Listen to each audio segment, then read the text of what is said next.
Oiê, meu nome é Sabrina BT e nós estamos no nosso dia 72 da jornada Leia a Bíblia inteira em um ano comigo. Hoje vamos ler Juízes, capítulo 1, 2 e 3. Vamos começar um novo livro.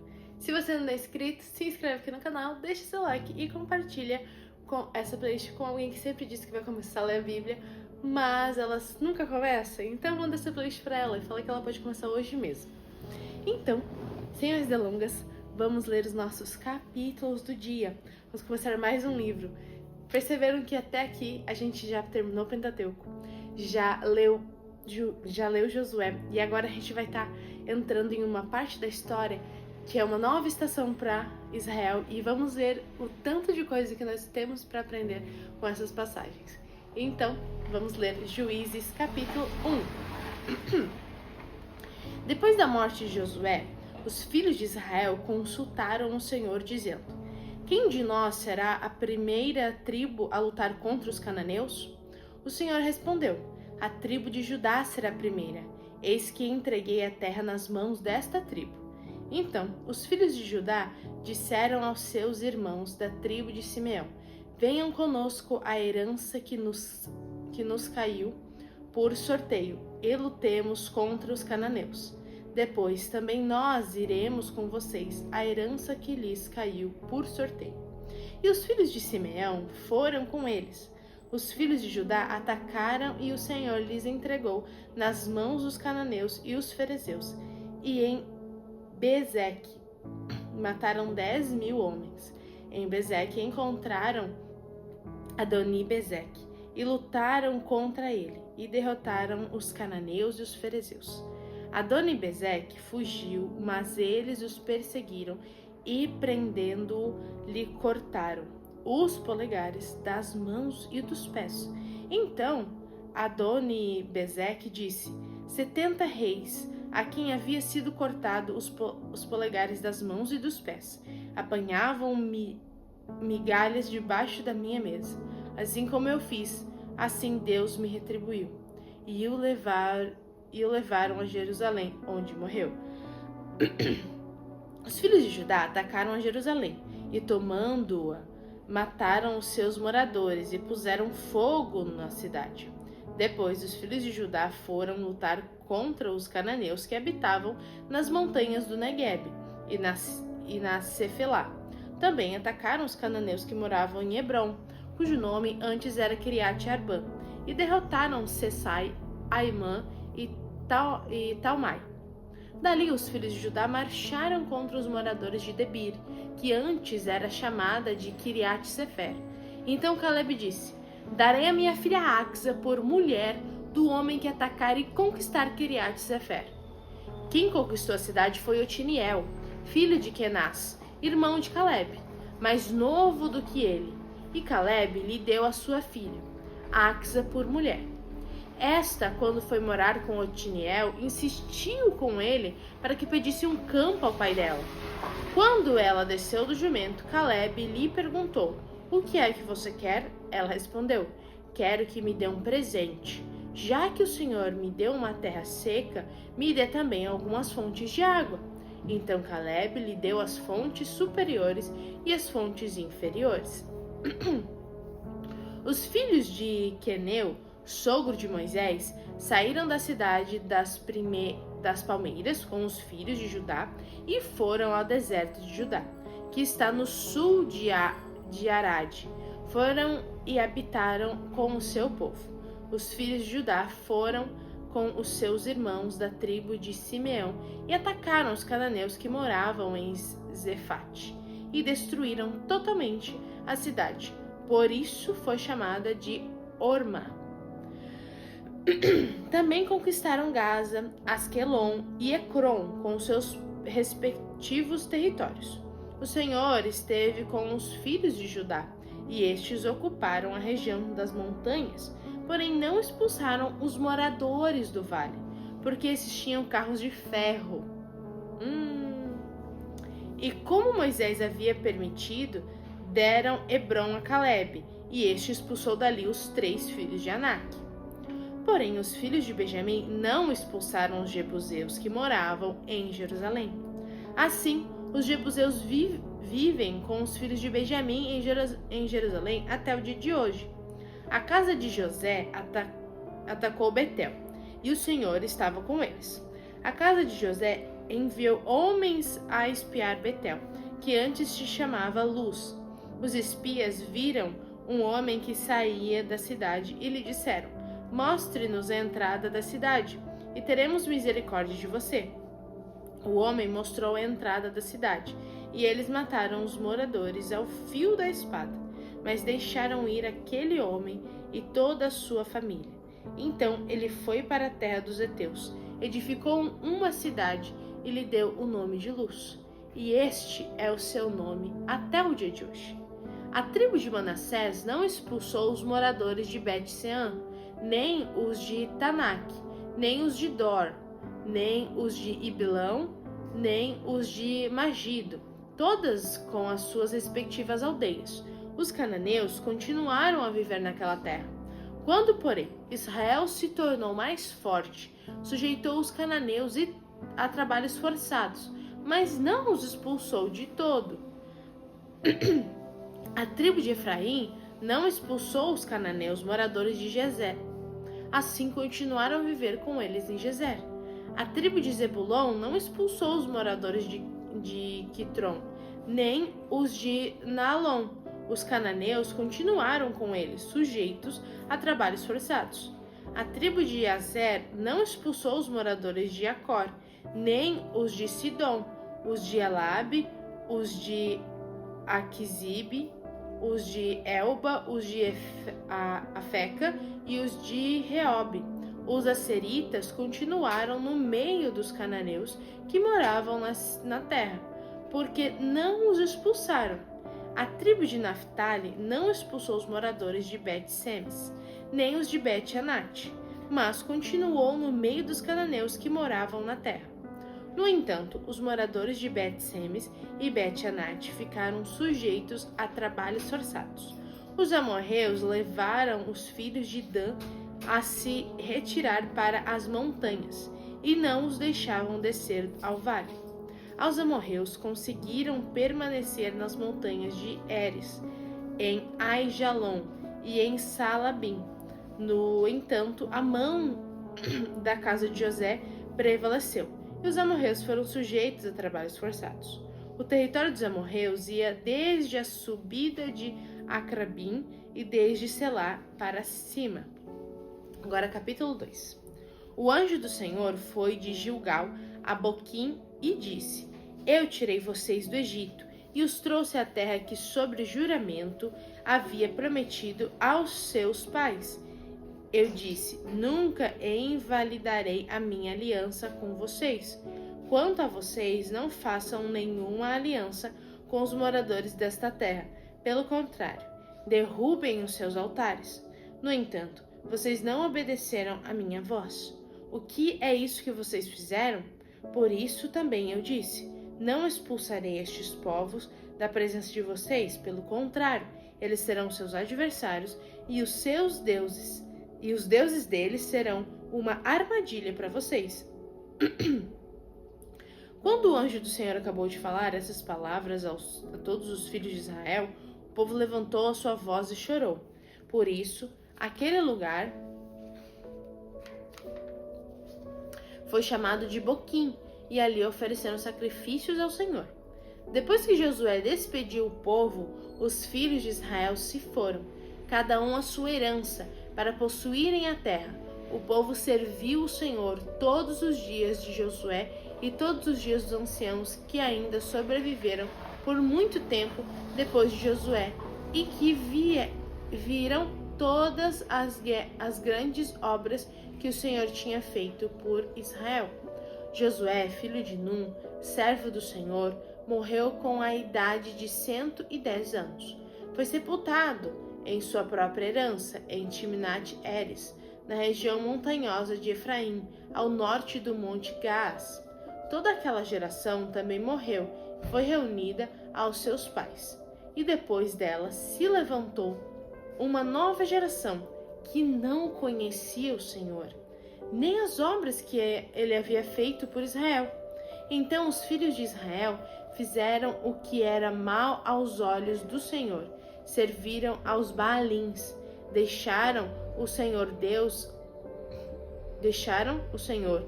de seus pais, que os havia tirado da terra do Egito, e seguiram outros deuses, os deuses dos povos que haviam ao redor deles, e os adoraram e provocaram o Senhor a ira, porque deixaram o Senhor a servir Baal e Astarote.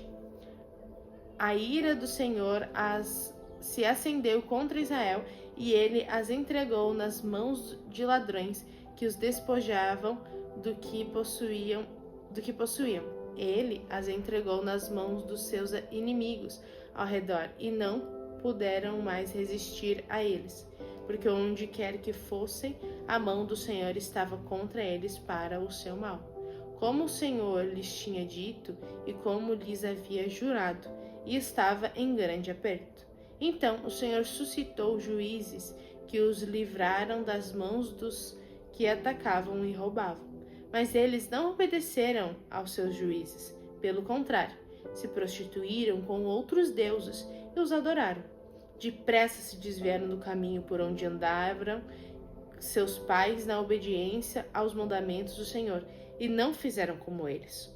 Quando o Senhor lhes suscitava juízes, o Senhor estava com um juiz e os livrava das mãos de seus inimigos, todos os dias daqueles juízes, porque o Senhor se compadecia deles, ante os seus gemidos, por causa dos que os afligiam e oprimiam.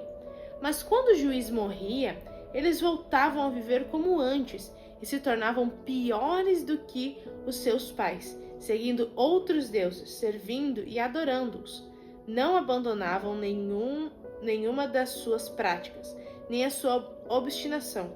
Por isso a ira do Senhor se acendeu contra Israel, e ele disse: porque este povo transgrediu a minha aliança, que eu havia ordenado a seus pais, e não deu ouvidos à minha voz, também eu não expulsarei mais de diante deles nenhuma das nações que Josué deixou quando morreu.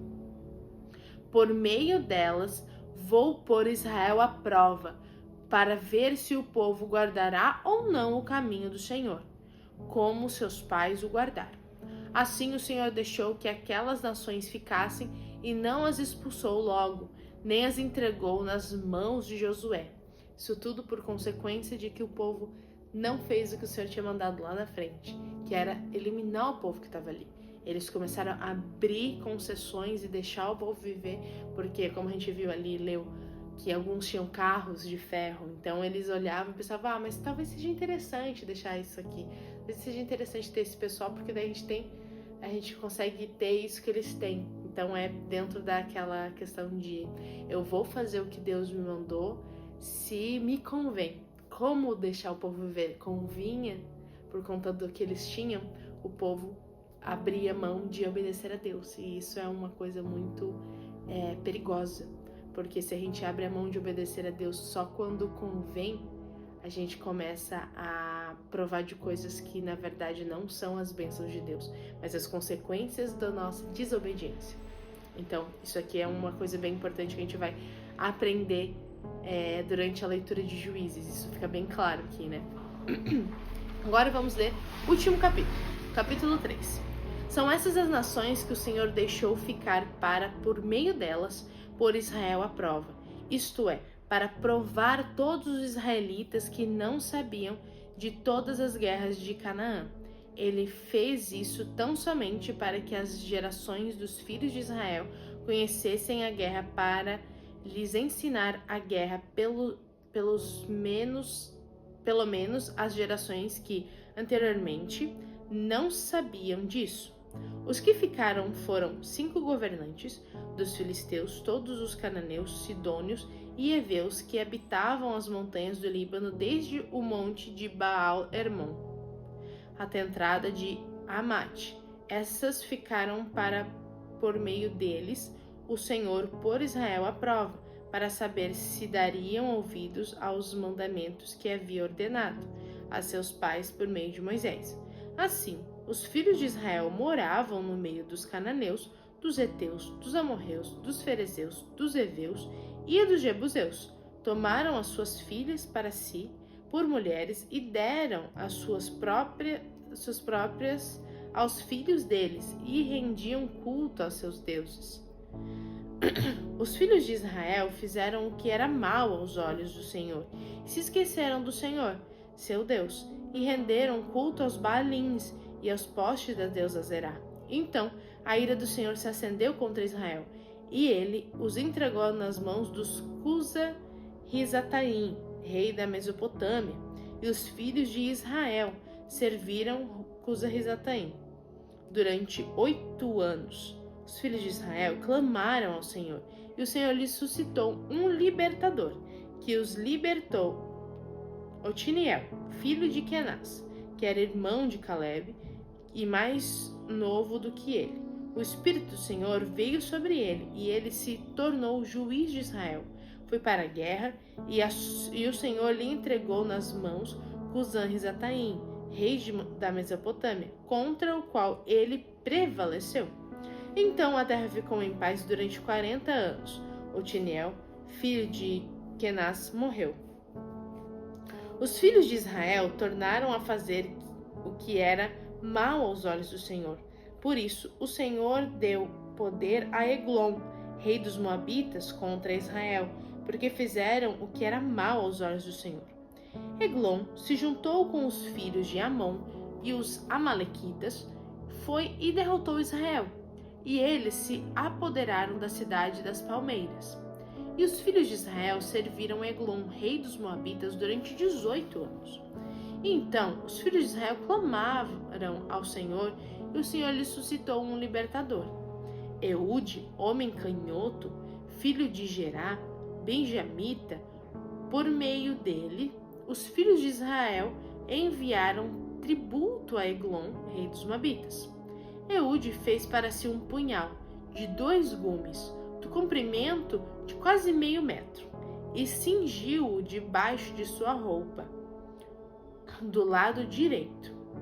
Então ele levou o tributo a Eglon, rei dos Moabitas. Eglon era um homem muito gordo. Depois de entregar o tributo, Eude saiu com os carregadores do tributo. Ele, porém, voltou do ponto em que estavam as imagens de escultura ao pé de Gilgal e disse ao rei: tenho uma palavra secreta para o Senhor, ó rei. O rei disse: cale-se. Então todos os que estavam com o rei saíram de sua presença. Eude entrou numa sala de verão que o rei tinha só para si, e onde ele estava sentado. Eude disse: tenho uma palavra do Senhor, de Deus para o Senhor. E Eglon se levantou da cadeira. Então Eude estendeu a mão esquerda, puxou seu punhal do lado direito e o cravou na barriga do rei, de tal maneira que entrou também o cabo com a lâmina, e porque não tirou o punhal da barriga, a gordura se fechou sobre ele. Eude saiu por uma portinhola, passou para a antesa, depois de fechar e trancar as portas atrás de si. Quando ele tinha saído, vieram os servos do rei e viram que as portas da sala de verão estavam trancadas, e disseram: sem dúvida ele está fazendo as necessidades na sala de verão. Esperaram até cansar, e como o rei não abria a porta da sala, pegaram a chave e abriram, e eis que seu senhor estava morto, caído no chão. Eude escapou enquanto eles se demoravam, e tendo passado pelas imagens de escultura, foi para Seirá. Tendo chegado, tocou a trombeta nas montanhas de Efraim, e os filhos de Israel desceram com eles nas montanhas, indo ele à frente. E lhes disseram: sigam-me, porque o Senhor entregou nas mãos de vocês os seus inimigos, os moabitas. Eles seguiram Eude e tomaram os vales do Jordão contra os moabitas, e a nenhum deles deixaram passar. Naquele tempo mataram uns 10.000 homens moabitas, todos robustos e valentes, e não escapou nem sequer um. Assim, naquele dia, Moabe foi subjugada por Israel, e a terra ficou em paz durante 8 anos. Depois de Eude veio Sangar, filho de Anate, que matou 600 filisteus com uma aguilhada de bois, e também ele libertou Israel. E essa foi a leitura de hoje. Juízes é um novo livro que estamos começando, e eu tenho por certo que o Senhor vai falar grandemente com a gente nesse novo livro. E é isso. Um beijo da Sá e até amanhã!